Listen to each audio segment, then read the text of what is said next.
हम दोनों आपके पास मस्ताने की शिकायत करने नहीं आए हैं, हम तो आपकी मदद लेने आए हैं। वो आपका ही हुक्म मानता है दुनिया में। कैसी मदद? वो हर्षाली के साथ शादी से भाग रहा है। कभी एक बहाना करता है तो कभी दूसरा। कैसे बहाने कर रहा है? क्यों कर रहा है? वो साफ और खुली बात तो करता नहीं है बीबी। कभी कहता है पैसे खत्म हो गए, कभी कहता है वक्त नहीं है। हमारी समझ में तो कुछ नहीं आता है। हर्षाली को भी समझ में नहीं आ रही। उसने कुछ बताया नहीं?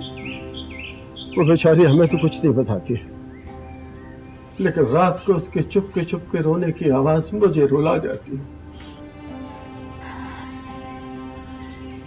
बीबी, जिस घर में बेटियां रोती हैं फरिश्ते नहीं आते। बीबी बीबी, आप मस्तानी को हुक्म करो ना कि वो अपनी अमानत ले जाए। हमने कौन सी धूमधाम की शादी करनी है, हमने कौन सा ढोल बजाना है। एक ही तो घर है बीबी। हर्षाली अपने कमरे से निकलेगी तो मस्तान के कमरे में जाएगी। समझो शादी हो गई। सादा सादा एक ही घंटे की बात है। इस जुमे को गुरु नानक जी की जयंती है।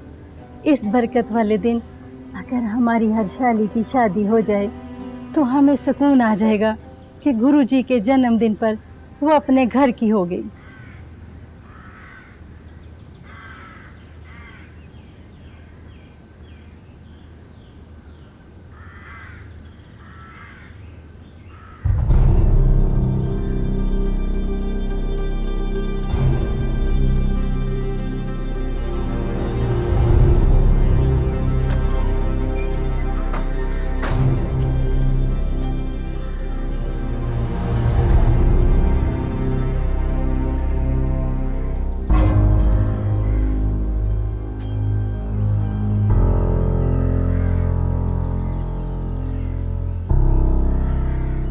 पैसे नहीं है उस नामुराद के पास, इसलिए बहाने कर रहा है।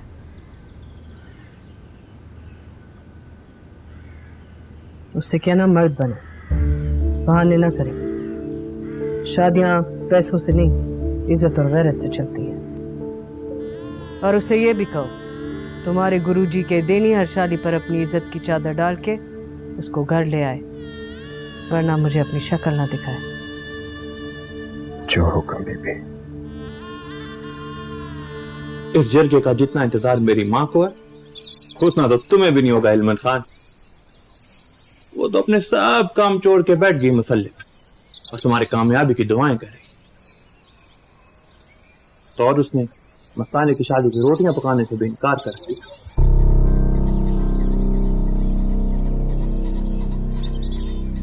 मस्ताने की शादी? हाँ, उसकी शादी है चिरके वाले दिन। असदुल्ला की बीवी उठा रही है सारा खर्च। अम्मा बता रही थी कि जेवर कपड़े सब उसी ने दी।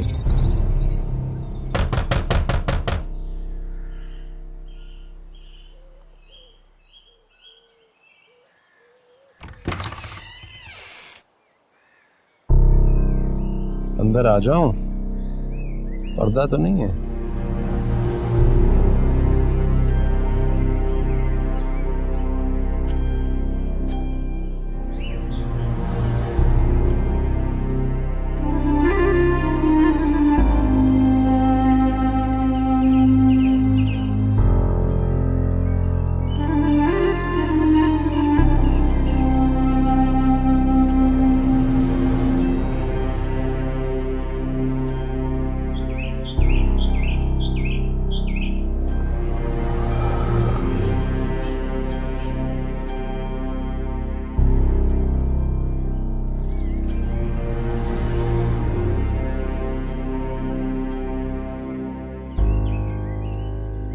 जिंदगी और मौत का कोई भरोसा नहीं। जिंदगी का धागा मकड़ी के जाले से ज्यादा कमजोर है। कोई नहीं जानता कब टूट जाए। मौत का लुटेरा जिंदगी की दुल्हन को कब लूट जाए खुदा के सिवा कोई नहीं जानता। इसीलिए मैंने सोचा कि मरने से पहले जाके तुम्हें मुबारकबाद दें।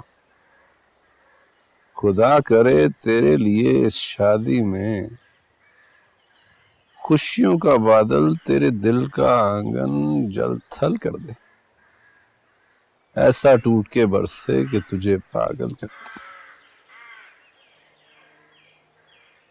बहुत मुबारक हो मस्ताने। बस मुबारकबाद देने आए हो? जख्मी ना होता तो तेरी शादी में ऐसा नाचता कि तुझे मोर का नाच भूल जाता।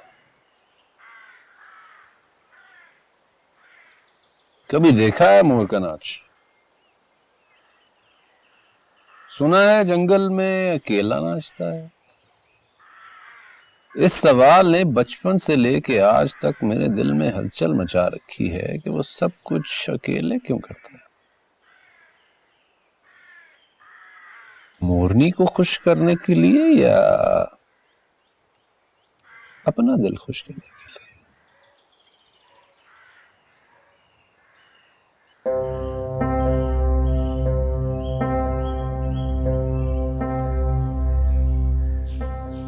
मुझे क्या मालूम मैं कौन सा मोरों का कारीगर हूं। मुझे लगता है मोर के दिल में कोई चोर होता है, इसीलिए छुप छुप कर नाचता है, लेकिन फिर भी नजरों में आ गया होता है।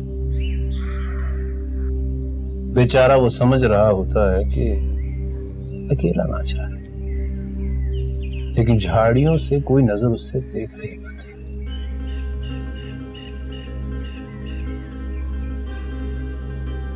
जो ही वो नाच में बदमस्त होकर अपने पर खोलता है तो कुदरत उसकी आंखों के साथ साथ उसके परों पर बनी आंखों को भी बंद कर देती है।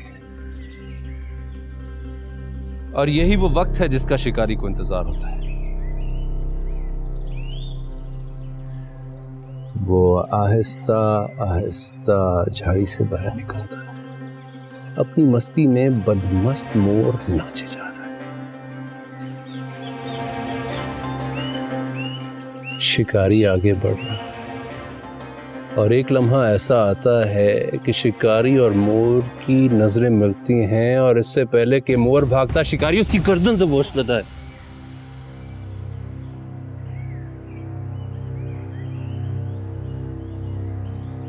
जंगल में मोर नाचा किसने देखा? मस्ताने ने हिलमत का पेट फाड़ा किसने देखा?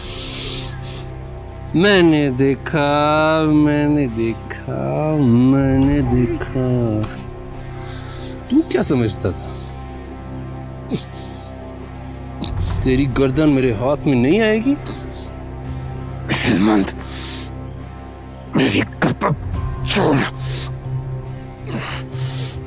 तू जख्मी है, मैं तुम पर हाथ नहीं उठाऊंगा। हाथ तो तू उठा चुका है। तू रात के अंधेरे में आया था और मैं दिन की रोशनी में आया हूं तुझे गर्दन से पकड़ने।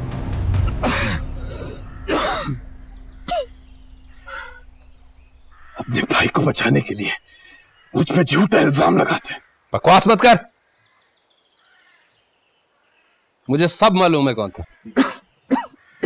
जमीन पर गिरते हुए तेरी कलाई के कड़े पे मेरा हाथ पड़ गया था और इस पूरे इलाके में सिर्फ तुम लोग कड़े पहनते हो। मेरे साथ ज्यादा होशियारी करने की कोई जरूरत नहीं है। आराम से मेरी बात सुन। मैं यहां कोई बदला लेने नहीं आया हूं, एक सौदा करने आया हूं। मैं शैतान के साथ सौदा कर लूंगा, लेकिन तुम्हारे साथ नहीं। तो एक मिनट के लिए मुझे शैतान ही समझ लो और ध्यान से मेरी बात सुन। तुम्हारी शादी सर पर है, अपने सर पे ज्यादा जोर ना दो और मेरी बात को समझो। नहीं समझोगे तो तुम्हारा भी नुकसान होगा और तुम्हारी बीबी का भी। बीबी को दरमियान में मत लाओ। बीबी तो आएगी। अगर मेरी बात नहीं मानोगे तो जिरगे में बीबी भी आएगी और उसकी बेटी भी। अब फैसला तुम्हारे हाथ में। तुम जिरगे में आकर सबको बचाना चाहते हो या ना आकर सबके साथ खुद को भी लटकाना चाहते हो?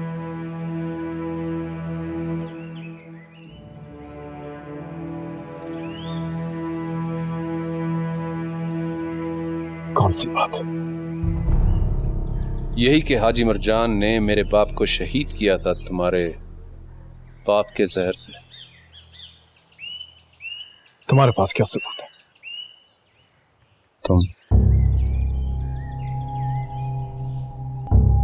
तुम जुमे को जिरगे में आकर ये गवाही दोगे कि हकीम गुरु बख्श ने तुम्हें मरने से पहले ये बात बताई थी कि उसने मेरे बाप को खत्म करने के लिए जहर दिया था मरजान को। मुझे ऐसी किसी बात का पता नहीं है, झूठ क्यों बोलूंगा मैं? एक जालिम को उसके अंजाम तक पहुंचाने के लिए बोलना पड़ेगा। मुझे क्या मालूम कि हाजी ने तुम्हारे बाप को मारा है? मुझे मालूम है किसने मारा है।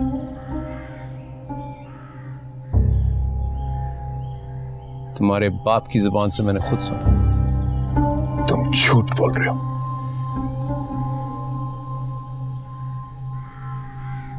ज्यादा मत बोलो, अभी तुम इस हालत में नहीं हो कि मुझ पर इल्जाम लगा सको। मैं तेरा इंतजार करूंगा जिरगे में। अगर तू ना आया तो तेरे साथ साथ तेरी बीबी और उसकी बेटी को इन जख्मों के जवाब देने पड़ेंगे। जवाब ना मिले तो मैं तुम सबके साथ वही करूंगा जो तुम्हारी बीबी ने 20 साल तक तुम सबके साथ किया था। अपने बाप का बदला लेने के लिए अगर मैं इब्लीस का बाप बनकर सामने ना आया तो आकर मेरे मुंह को थूक देना।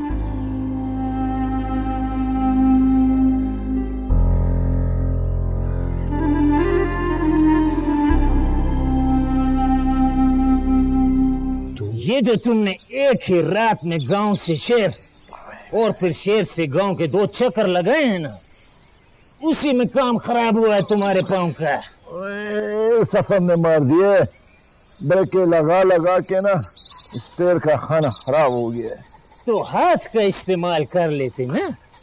बेवकूफ आदमी, हाथ से कौन से ब्रेके लगती है? अपने काम से काम रखो। इन डॉक्टरी करीमों से तुम्हारे दर्द नहीं जाने अव्वल खान। तुम सीधा जाओ हकीम गुरुबख्श के पास। उसके पास ऐसा मरहम है जो सारे दर्द चूस लेती है। मेरे एक बार बाजू टूट गया था, उस खुदा के बंदे ने 1 महीने में जोड़ दिया। वैसे हाजी ने भी इस हुजरे में एक से एक नमूना फाड़ रखा है। अरे ना मुराद आदमी हकीम गुरुबख्श कब का मर चुका है। वो मर गया है ना। उसके चाचे का बेटा हरि सिंह तो अभी जिंदा है। वो भी बेटा करता था गुरुबख्श के पास। उसके पास वो मरहम जरूर होगी। जिस तरह पठानों की दुश्मनियां एक नस्ल से अगली नस्ल के जहेज में जाती हैं, इन सिख हकीमों के नुस्खे भी नस्ल दर नस्ल चलते हैं। तुम्हें एक ही मालिश में आराम ना आया तो मेरा नाम बदल देना। मैं तुम्हारा नाम नहीं, तुम्हें बदलूंगा। चलो अब ले चलो मुझे उसके पास। आ जाओ।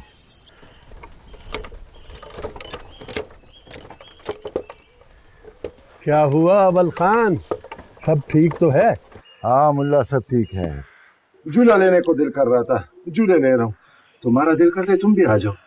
जिसके पीछे नमाज पढ़ते हो उसी के साथ माहौल करते हो, और कुछ तो खुदा का खौफ करो। तुम भी खुदा का खौफ करो। देख रहे हो मैं कितने तकलीफ में हूँ, फिर भी बातों के लिए हमारा रास्ता रोक दिया। तकलीफ है? कुछ हमें भी तो बताओ, क्या तकलीफ है?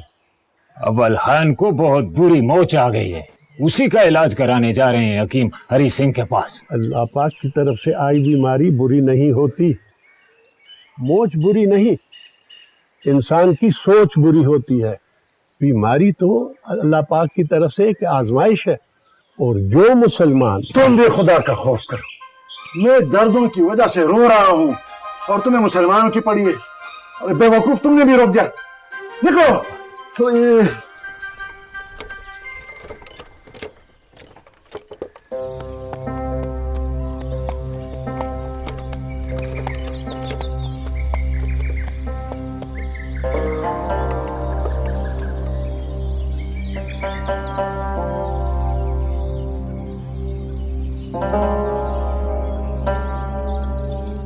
क्या हुआ है? अव्वल खान को बहुत बुरी मोच आई है, उसी को दिखाने हरी सिंह के पास जा रहे हैं।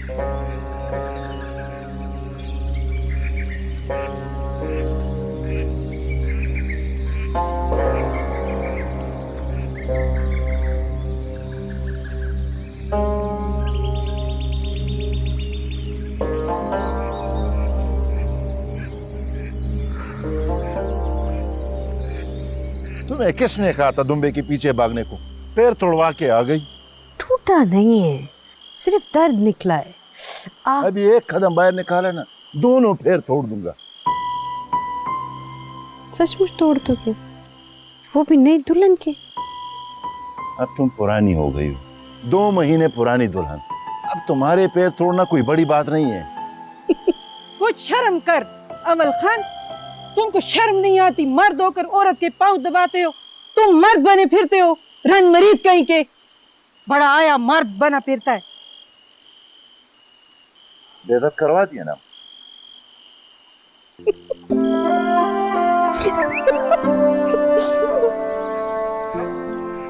दवा के साथ साथ आराम भी करो।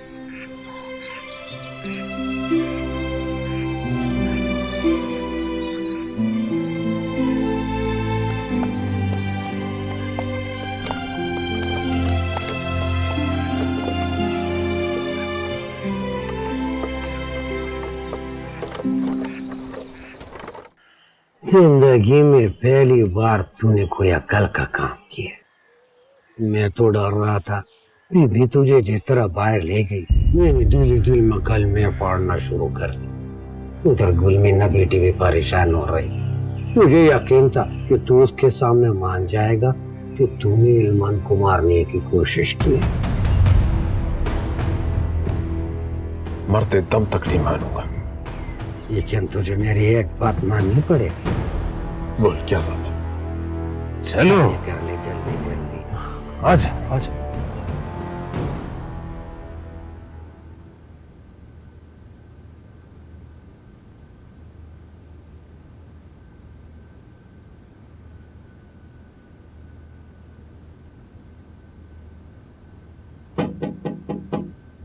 दरवाजा खुला, जैतून आ जाओ।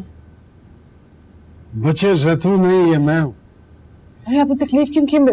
जैतून कहाँ है? वो जैतून लेकर आ रहा था, ये मैंने उससे ले लिया। मैंने उसको कहा कि तुम मेरा कहवा बनाकर यहीं ले आओ, हम दोनों बाप बेटी साथ में बैठकर पीते हैं। ना, ये तुम्हारा अच्छा। बहुत शुक्रिया।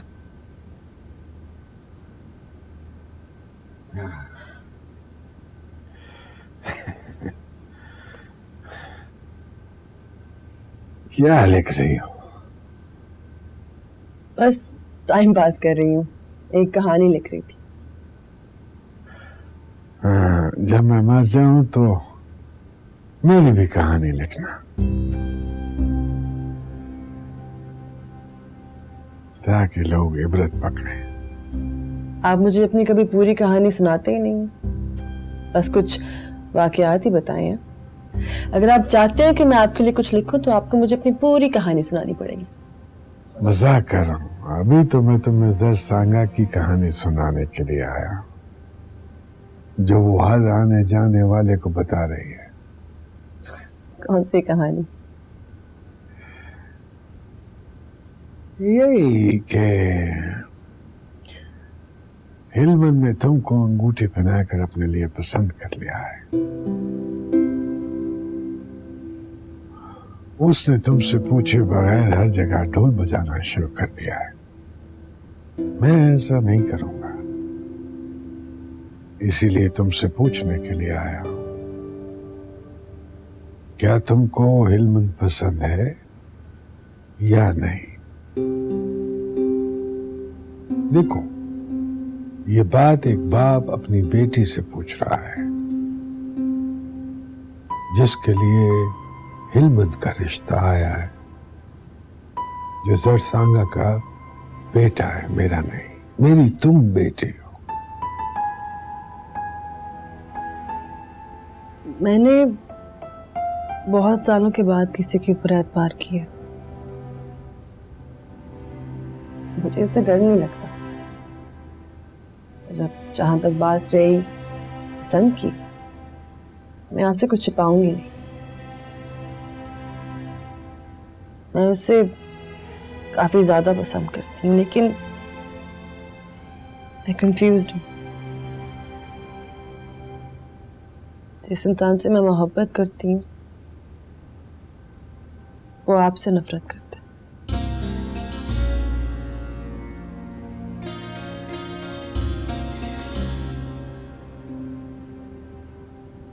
नफरत नहीं करता, शिकायत है। छोटी मोटी गलतफहमियां और शक है जो अल्लाह जाने उसके दिल में किसने डाला।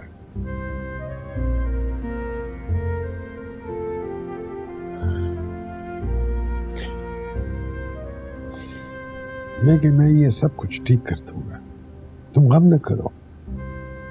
ये सारे गिले शिकवे दूर कर दूंगा मैं।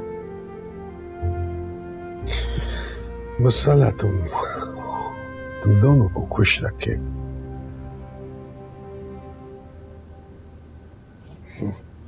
सिर्फ हम दोनों को क्यों, हम सबको क्यों नहीं? अल्लाह सबकी खैर करे, सबकी खैर। इंशाअल्लाह।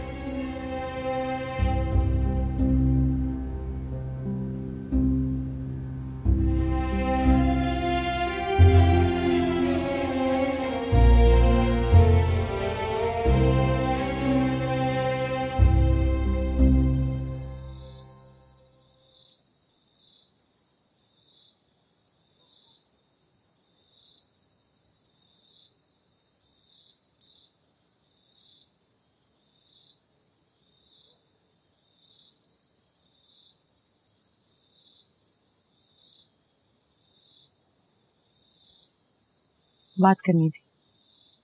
हाँ बोलो।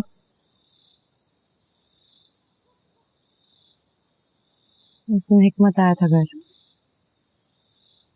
तुम उस वक्त नहीं थी। क्यों आया था? पता नहीं, कुछ बताया नहीं उसने। उसने तो मेरी तरफ देखा भी नहीं।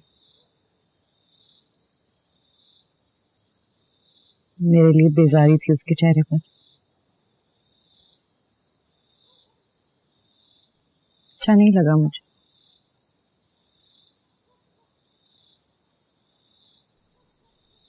हमें इजाजत दो कि मैं उससे एक बार मिलूं। क्यों? पता नहीं, लेकिन मुझे उससे एक बार मिलना है। कुछ गलत फहमियां हैं, वो दूर करनी है। ये जो सारा गंद फैल गया है, ये तुम्हारे और हिकमत की बात करने से नहीं ठीक होगा और बढ़ेगा। गलतफहमियां दूर करने का वक्त निकल गया है। मैंने बदाम गुल को कह दिया, मुंह से बुलाने गया। पहले उसको कह दिया, फिर मुझसे इजाजत मांग रही हो। ये कौन सी इजाजत होती है? बादाम गुल, बादाम गुल, कुछ तो अक्ल करो। चारों तरफ आग लगी हुई है और तुम रात के अंधेरे में उस आदमी को मिलने के लिए बुला रही हो जिस पर जिरगा बैठने वाला है। खुदा गारत करे इस बादाम गुल को। इतनी फुर्ती तो इसने कभी किसी काम में नहीं दिखाई जितनी इस काम में दिखा रहा है। मैं कहीं नहीं गया, नमाज पढ़ रहा था, इसलिए जवाब देने में थोड़ी देर हो गई। कहो तो बुलाऊं हिकमत को? कोई जरूरत नहीं है।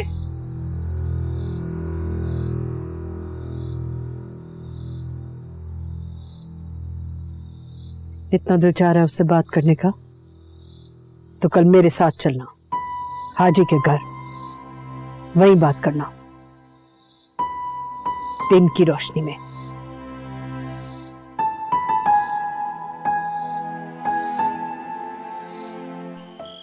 एक बात तो बताओ, ये मैडम अपना घर बार छोड़कर यहाँ लस्पीराम क्यों आ बैठी है? क्या चक्कर है? सब तकदीर का चक्कर है, किस्मत की बात है। हमारी तरफ तो गांव की कोई अंधी भी नहीं देखती, और इल्मान खान ने शहर की मैडम को अंधा कर दिया अपने इश्क में। हुजूर कहते हैं इश्क और इंसाफ अंधा होता है। खान क्या है? इश्क क्या इंसाफ? हमारा खान सब कुछ है, मैडम के सामने होता है तो इश्क बन जाता है, और हाजी के मुकाबले में इंसाफ की नंगी तलवार बनकर उभरता है।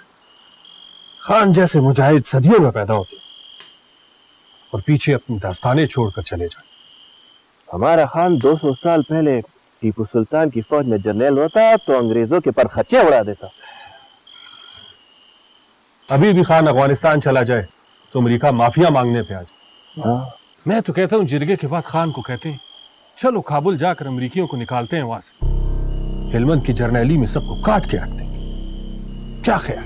यहाँ से उठकर तुम गुस्ल खाने तक तो जा नहीं सकते, और बात करते हो काबुल की। हाँ, अमेरिका को छोड़ो, जो काम कर रहे हो वो करो, आटा गूंदो। नहीं हाजी, हम तो ऐसी गपशप लगा रहे थे। कहाँ है? इल्मान खान अंदर है, आराम कर रहा है, और मैं लेकर जाता हूँ।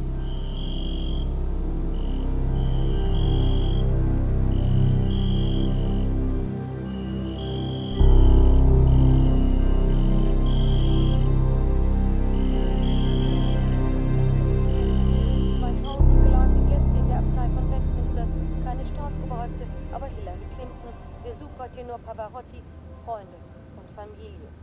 Dianas Bruder würdigte in einer eindrucksvollen Ansprache Leben und Leiden seiner Schwester und sparte auch nicht an Kritik gegenüber den Paparazzi und auch gegenüber dem Palast. Sie war ein sehr britisches Mädchen, das alle Grenzen überwand. Ihr natürlicher Adel war klassenlos und sie konnte im letzten Jahr beweisen, dass sie keinen königlichen Titel brauchte, um ihren eigenen Zauber zu verbreiten. Auch die Trauergemeinde honorierte die Fall. Blumen übersät fährt der Leichenwagen mit Dianas durch den Norden Londons. Auf der Autobahn muss er plötzlich anhalten. Nicht nur Steine, sondern zu viele Blumen geworfen wurden. Zehntausende von Briten hatten sich vor Riesenleinwänden im Hyde Park versammelt, das ein Fernsehprogramm zeigte, das sie eigentlich auch zu Hause hätten sehen können. ये कौन सी जुबान है? hat sie vereint. In Trauer und dem पता नहीं, gemeinsamen Wunsch an etwas teilzunehmen. तो फिर क्यों सुन रहे हो? कानों और दिल को अच्छी लग रही थी इसलिए सुना। Die Nacht auf der Straße kampiert, möglichst nahe mit dabei zu sein. जरूरी नहीं कि हर बात को समझा जाए। Ich möchte Teil dieser Geschichte sein. Mit demselben Drang mitzutrauen und dies auch zu zeigen, wurde überall im Lande die Schweigeminute.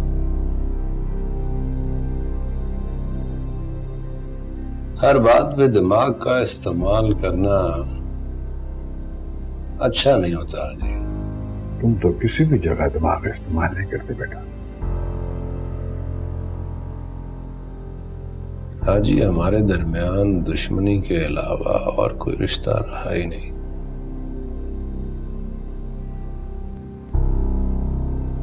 बेटा कह के मुझे गुस्सा ना दिलाओ।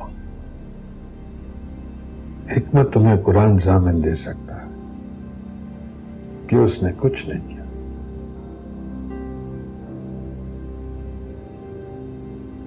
ठीक है, जिरगे में कुरान उठा ले, मामला खत्म हो जाएगा। घर का मामला है, जगह में ले जाने की क्या जरूरत है? मैं उसको यहीं बुला लेता हूँ। तुमने जो उसे एतबार लेना है ले लो। नहीं आजी, अब अगर पीछे हटा तो सारा गांव मुझ पर हंसेगा। मशरान भी क्या कहेंगे कि क्या ड्रामे कर रहा हूं मैं। कभी जिरगा बुलाने की बात करता हूं और कभी ना बुलाने की बात करता हूं। जबान का मामला है जी, जबान का मामला है। मेरे लिए यह घर का मामला है। मेरी दुश्मनी के पीछे अपनी माँ, भाई और शहरजाद से अपना रिश्ता खराब ना करो। जो कुछ मैंने किया है उसकी तुम मुझे सजा दे सकते हो।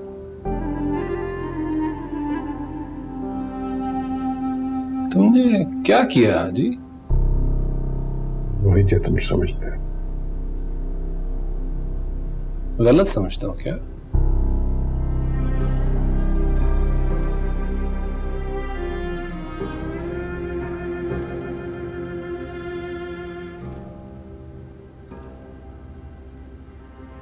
इस उम्र में जलील मत करो मुझे।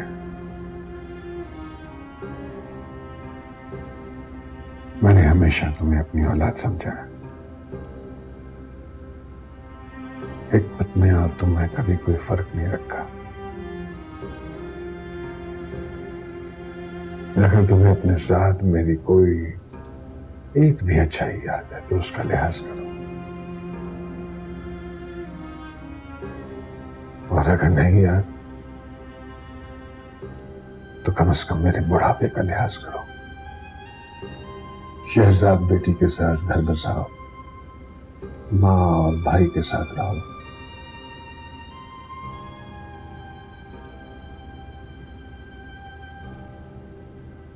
तुम्हारा मसला मैं हूं ना,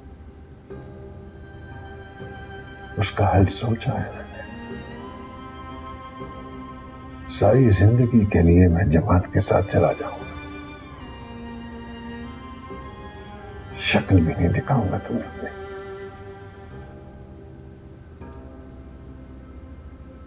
मेरे बुढ़ापे और अपनी जवानी पे रहम का। मुझे जलील करके तुम्हारे हाथ कुछ नहीं आएगा।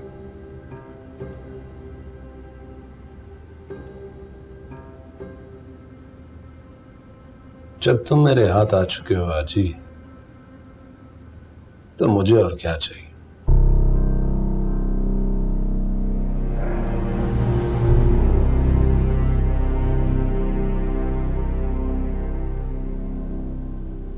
आओ मेरे साथ।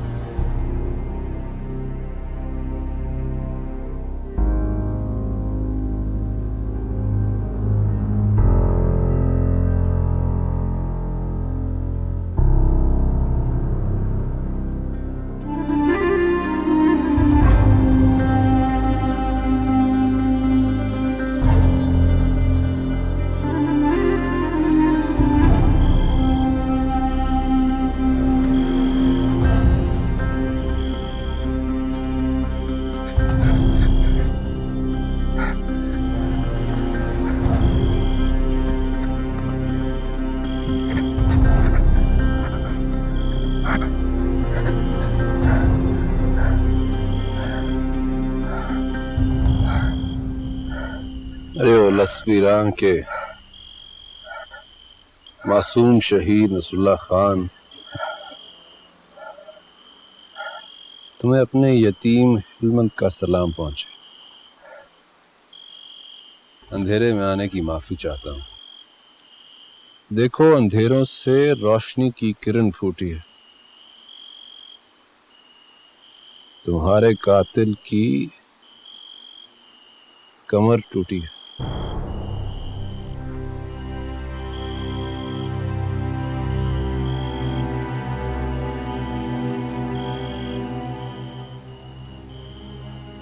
कल तक इसकी गर्दन में जो लोहा था आज मोम बन चुका है। आज इसकी आंखों में अंगारे नहीं, आंसू हैं। जुबान से जहर नहीं, माफी की इल्तिजा टपक रही।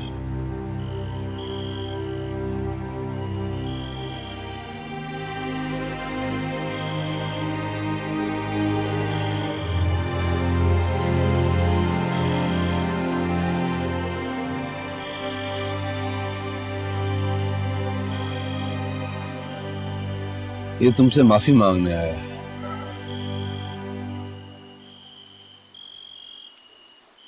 आओ हाजी, शहीद का सामना करो।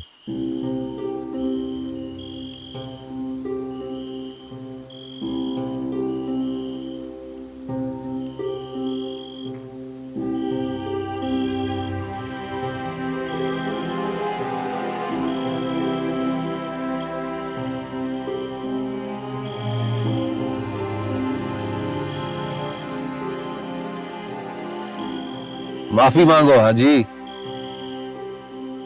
मुझे माफ कर दो नसरुल्लाह।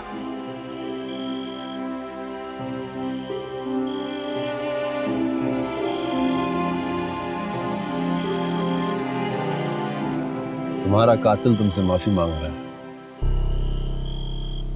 तुम्हें बेगुनाह शहीद करने के बाद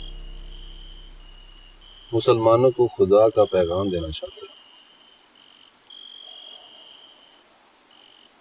सारी जिंदगी के लिए तबलीग पर जाना चाहता है। क्या तुम्हें इसकी माफी कबूल है?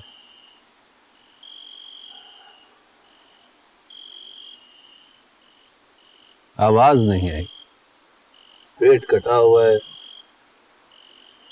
कान नहीं लगा सकता तुम्हारे होठों से। अच्छा ठीक है,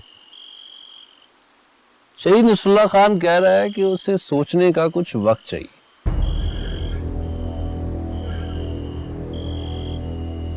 वो जो भी फैसला करेगा वो मुझे ख्वाब में आके बता देगा। जाओ और जाके मुसल्ले पर बैठ जाओ और दुआ करो कि मेरा बाप तुम्हें माफ कर दे। इसने कर दिया तो फिर मेरा कोई दावा नहीं होगा तुम पर, और अगर माफी ना मिली तो खून का बदला खून होगा।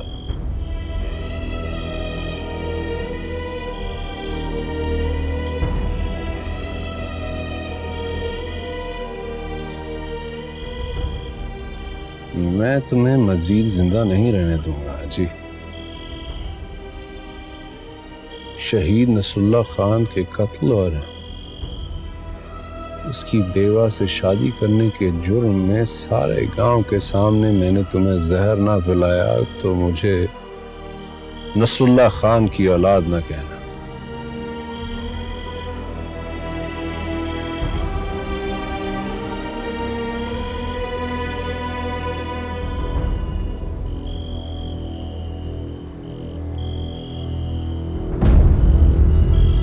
मर के भी नहीं मरा। कितना बदबख्त है तू।